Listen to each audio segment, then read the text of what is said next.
সুপ্রিয় শ্রোতা বন্ধুরা, আপনাদের আজকে শোনাব মানিক বন্দ্যোপাধ্যায়ের একটি গল্প। গল্পের নাম কালোবাজারের প্রেমের দর। পাঠ করছি আমি নাসির আহমেদ কাবুল। ধনঞ্জয় ও লীলার মধ্যে গভীর ভালোবাসা। কোনো নাটকীয় রোমাঞ্চকর ঘটনার মধ্যে তাদের ভালোবাসা জন্মেনি। প্রেমে পড়ার বয়স হওয়ার পর ঘটনাক্রমে হঠাৎ দেখা এবং পরিচয় হয়েও নয়। অল্প বয়স থেকে ঘনিষ্ঠ পরিচয় ও স্নেহ মমতার সম্পর্ক বড় হয়ে ক্রমে ক্রমে যে ভালোবাসায় পরিণত হয়, তাদের প্রেমটা সেই জাতের। লীলা যখন স্কুল পার হয়ে কলেজে ঢুকেছে এবং ধনঞ্জয় ব্যবসায় নেমেছে, তখন তারা ভালোবাসা টের পায়নি। মাঝখানে ধনঞ্জয় ব্যবসা উপলক্ষে বছর তিনেক বাইরে ছিল। সেই সময় দুজনের মধ্যেই খটকা লাগে যে ব্যাপারটা তবে কি এই, ধনঞ্জয় ফিরে আসা মাত্র সব জল্পনা কল্পনার অবসান হয়ে যায় প্রথম দর্শনের দিনেই। তা হৃদয় ঘটিত ব্যাপারে এত আশ্চর্য হবার কিছুই নেই। বিশেষত এরকম পাকাপোক্ত বনিয়াদের উপর অনেক কাল ধরে যে ভালোবাসা গড়ে ওঠা, সেই বিরাট দালানের মতোই গাঁথুনি শেষ হবার আগে কে সেটাতে ইমারত বলে মনে করে। তারপর বছর খানেক ধরে তাদের ভালোবাসা জমাট বেঁধেছে। এখন বিয়ের মধ্যে যথারীতি সমাপ্তি ঘটলেই হয়। একটু বাধা আছে, তেমন মারাত্মক কিছু নয়। ব্যবসা ধনঞ্জয় মন্দ করছে না, কিন্তু এখনো ততটা ভালো করতে পারেনি লীলার বাবা পশুপতির যেটুকু দাবি। এমন একটা কিছু এখনো ধনঞ্জয় করতে পারেনি যাতে ব্যবসায়ী জাতের বড় বা মাঝারি রাঘব বোয়ালদের সঙ্গে তুলনায় যতই ছোট হোক, অন্তত বড় ব্যবসায়ীর জাতে উঠতে পেরেছে বলে তাকে গণ্য করা যায়। কথাটা স্পষ্ট করার জন্য ধনঞ্জয় বলেছেন, যেমন ধরুন $1,00,000, কিন্তু সেটা কিভাবে দেখতে চান? কারবারে খাচ্ছে অথবা ব্যাংকে জমা হয়েছে? পশুপতি বলেছে, না না, এমন কথা আমি বলছি না যে আমাকে তোমাকে লাখপতি হতে হবে। $1,00,000 কারবারি কি দেউলে হয় না? সে হলো আলাদা কথা। ব্যবসার আসল ঘাটিতে তুমি মাথা গলিয়েছ, এইটুকুই হলেই যথেষ্ট। তারপর তোমার লাখ আর আমার মেয়ের লাখ। তুমি এখনো যাকে বলে ব্যবসায়ী অ্যাপ্রেন্টিস। লীলার ইচ্ছে হলে অবশ্য এ বাধাটুকু কোথায় ভেসে যেত, কিন্তু লীলাও এ বিষয়ে বাপের মতের সমর্থক। সে বলে, যাই বলো তাই বলো, এদিকে ঢিল দিলে চলবে না। তোমার চাড় নষ্ট হয়ে যাবে, আমাকে নিয়ে মেতে থাকবে দিন রাত। তোমার ফিউচার নষ্ট করতে রাজি হব, অত সস্তা পাওনি আমাকে। ধনঞ্জয়ের ভবিষ্যৎ অবশ্য লীলারও ভবিষ্যৎ, কিন্তু ভালোবাসার মানেও তো তাই। কাজেই এটা লীলার স্বার্থপরতা মনে করা ছেলে মানুষই ছাড়া কিছু নয়। ধনঞ্জয় তা মনেও করে না। খুব বেশি দুর্ভাবনার কারণও তার নেই। অপূর্ব যে কালোবাজার সৃষ্টি হয়েছে, অপূর্ব যে স্বাধীনতা পাওয়া গেছে ব্যবসা করে মুনাফা লুটবার, তাতে একবার একটা লাখসই সুযোগ পাকড়াতে পারলে আর দেখতে হবে না।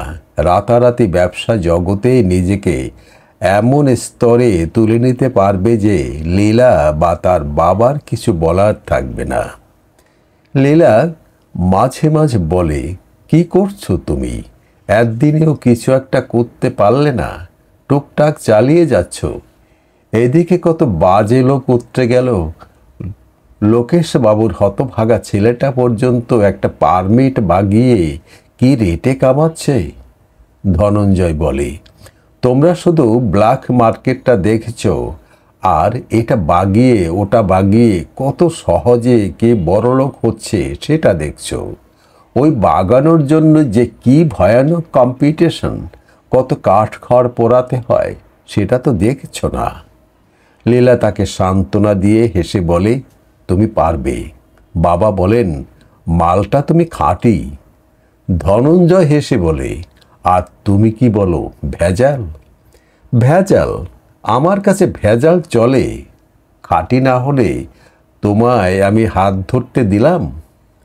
ইতোমধ্যে ধনঞ্জয়ের আশা লোলুপতার বৃন্তে ফুল ধরবার সম্ভাবনা দেখা দেয়। একদিকে যেমন বেড়ে যায় তার কর্মব্যস্ততা, আর কমে যায় লীলার সঙ্গে দেখা করা, গল্প করার সময়।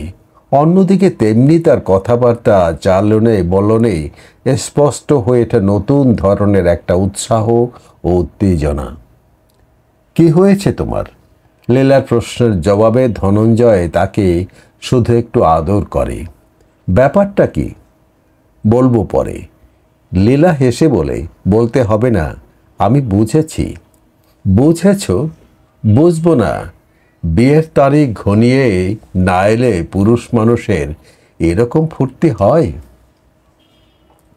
অনেক দিন পরে তারা দুজনে এক ভাটিয়া কোটিপতির বাড়িতে এক উৎসবের নিমন্ত্রণ রক্ষা করে ফিরেছে। ধনঞ্জয় বলে, একটা মোটা কন্ট্রাক্ট বোধহয় পাবো। লীলা গিয়েছিল পশুপতির সঙ্গে, ধনঞ্জয় গিয়েছিল একা। প্রীতি অনুষ্ঠানে ধনঞ্জয় অযাচিত উপেক্ষিত হয়েছিল আগাগোড়া। যেটুকু খাতির পেয়েছিল সবটুকুই লীলার জন্য। কিন্তু আজ ধনঞ্জয়ের কোনো লোভ আছে বলে মনে হয় না। লীলা খুশি হয়ে বলে, খুলে বলো। ধনঞ্জয় খুলেই বলে, 1080 টাকার ব্যাপার। পরে কৌশলে আরও কিছু বাড়িয়ে নেওয়া সম্ভব হবে। মিস্টার নিরঞ্জন দাস দেবার মালিক, তার অনেক চেষ্টায় বাগানো গেছে। বাবা, কম হাঙ্গামা করতে হয়েছে আমাকে। লোকটা নিজে এতটুকু রিস্ক নেবে না। সব নিয়ম দুরস্ত হওয়া চাই, কোনো দিকে ফাঁকা থাকলে চলবে না। অথচ এদিকে চাহিদাটি ঠিক আছে। 10 বছরের পুরনো ফার্ম ছাড়া কন্ট্রাক্ট দেয়া যাবে না। এরকম একটা ফার্ম কোথায় লালবাতি জ্বালছে বলতে খুঁজে খুঁজে গা বাঁচিয়ে কিনে নেওয়া কি সোজা কাজ? কিনেছ? হ্যাঁ, তবে মোটা রকম ঢালতে হয়েছে। 3টে দিন মোটে সময়। করি কি? গরজ বুঝে গেল, যাগ্গে সব তুলে নেব, 1000 গুণ তুলে নেব। লীলা একটু ভেবে বলে, সব একেবারে ঠিকঠাক তো? ধনঞ্জয় বলে, তা একরকম ঠিকঠাক বই কি। একরকম? লীলা ধনঞ্জয়ের একটা কান আদর করে বলে দেয়, বাবা যে বলেন তুমি অ্যাপ্রেন্টিস, সেটা মিছে নয়। এত টাকা ঢেলে এত দূর এগিয়ে এখনো বলছো এরকম ঠিক? মোটা নিরঞ্জনেরকে বাঁধনে বুঝতে যাতে কোনো রকম গোলমাল করতে না পারে। কি বুদ্ধি! এই বুদ্ধি নিয়ে তুমি এই বাজারে ব্যবসা করবে? ধনঞ্জয় রীতিমতো ভড়কে যেতে লীলা সাহস দিয়ে বলে, মোটা নিরঞ্জন তো গোলমাল করবে না মনে হয়। আমি বরং একটু চাপ দেব। লোকটা খুব সিভালরাস। চাপ দেবে মানে? লীলা সশব্দে হেসে ওঠে। অমনি ঈর্ষা জাগল। এই মোটা নিরঞ্জনকে তুমি ঈর্ষা করতে পারো আমার বিষয়। ধন্য তুমি। মেয়েরা কি করে গা বাঁচিয়ে চাপ দেয় জানো না? গা বাঁচিয়ে চাপ দিতে গেলেও কাছে যেতে হয়, মিশতে হয়, হাসি আর মিষ্টি কথায় মন ভোলাতে হয়। তার ফলেই সৃষ্টি হয় সমস্যা, প্রেমের সমস্যা। এতদিন পর্যন্ত তাদের ধারণা ছিল যে জগতে অন্য সমস্ত কিছুর দরদাম আছে। একটা ফুটো পয়সায় হোক বা লক্ষ টাকায় হোক, সব কিছুর দাম ঠিক করা যায়। প্রেম অমূল্য, কারণ প্রেম তো কোনো বস্তু নয়, মালামাল নয় যে দাম দিয়ে কেনা যাবে। নিরঞ্জন স্বয়ং ক্রেতা হয়ে দাঁড়িয়ে তাদের ধারণা ভেঙে চুরমার করে দিয়েছে। নিরঞ্জন নীলাকে বিয়ে করতে চায়। কোনো রকম সস্তা বা কুৎসিত মতলব তার নেই। সে শুদ্ধ, পবিত্র, শাস্ত্রীয় অথবা ততোধিক শুদ্ধ আইনসঙ্গতভাবে লীলাকে গরীয়সী মহীয়সী স্ত্রী হিসাবে পেতে চায়। এর মধ্যে কালোবাজারি কোনো চাল নেই। সে নিজে কিছু বলেনি। খ্যাতনামা একজনকে ঘটক হিসেবে পাঠিয়েছে পশুপতির কাছে। লীলার কাছে প্রেম নিবেদন করাও সে দরকার মনে করেনি, কারণ সে ভালো করেই জানে যে সোজাসুজি লীলার কাছে কথা পারলে লীলা সোজাসুজি জবাব দেবে না। ধনঞ্জয় গিয়েছিল তার ভবিষ্যৎ সুদৃঢ় করার প্রত্যাশায়। নিরঞ্জন তাকে একটু অকারণ লজ্জা মেশানো হাসি দিয়ে খাপ ছাড়া অভ্যর্থনা জানিয়ে সরলভাবে বলে, শুনলে তুমি ঠাট্টা করবে।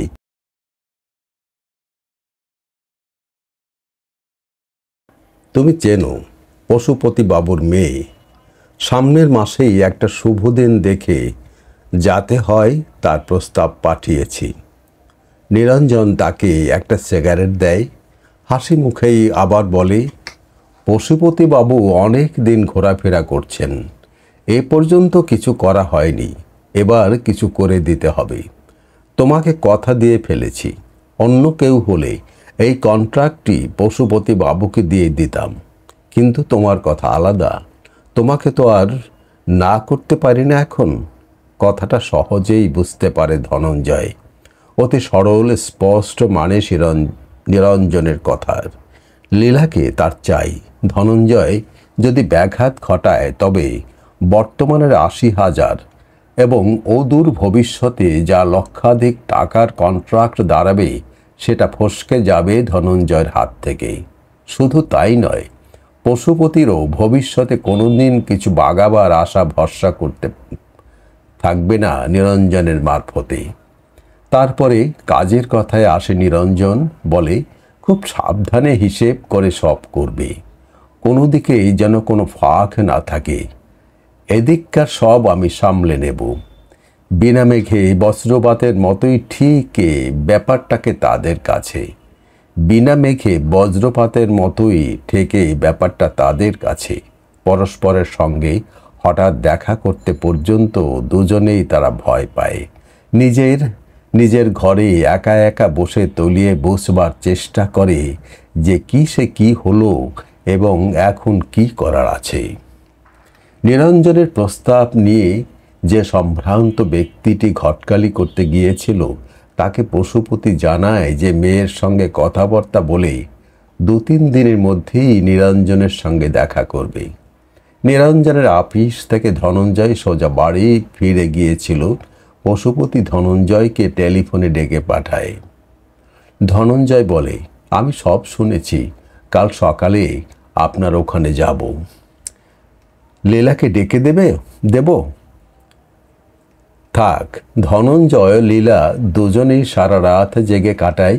মাইল খানেক তফাতে শহরের দুটি বাড়ির দুখানা ঘরে যে ব্যবধান, তারা যে কেউ একজন গাড়ি নিয়ে বেরিয়ে পড়ে কয়েক মিনিটে ঘুচিয়ে দিতে পারে। সকালে ধনঞ্জয় আসে পশুপতির বাড়ি। পশুপতি বলে, নীলার সঙ্গেই কথা বলো, তোমরা ছেলে মানুষ নও, তোমরা যা ঠিক করবে আমি তাই মেনে নেব। লীলার চোখ লাল, বোঝা যায় রাত্রে বেশ খানিকটা কেঁদেছে। ধনঞ্জয়ের শুকনো বিবর্ণ মুখ এক নজর দেখে আবার সে কেঁদে ফেলে। চোখ মুছতে মুছতে বলে, বসো। ধনঞ্জয় বসে, ধীরে ধীরে বলে, কিছু ঠিক করেছ? লীলা বলে, তুমি? তারপর দুজনেই খানিকক্ষণ চুপ করে থাকে। প্রথমে লীলার কাছে অসহ্য হয়ে ওঠে এই নীরবতা। বলে, নিরঞ্জন ছাড়বে না, সব ভেঙে দেবে। ধনঞ্জয় বলে, সে তো স্পষ্ট বলেই দিয়েছে। আবার কবে তুমি এরকম চান্স পাবে কে জানে, একেবারে পাবে কিনা তারও কিছু ঠিক নেই। ধনঞ্জয় নীরবে সায় দেয়। লীলা বলে, তাছাড়া এদিক ওদিক টাকাও ঢালতে হয়েছে অনেক, সব নষ্ট হবে।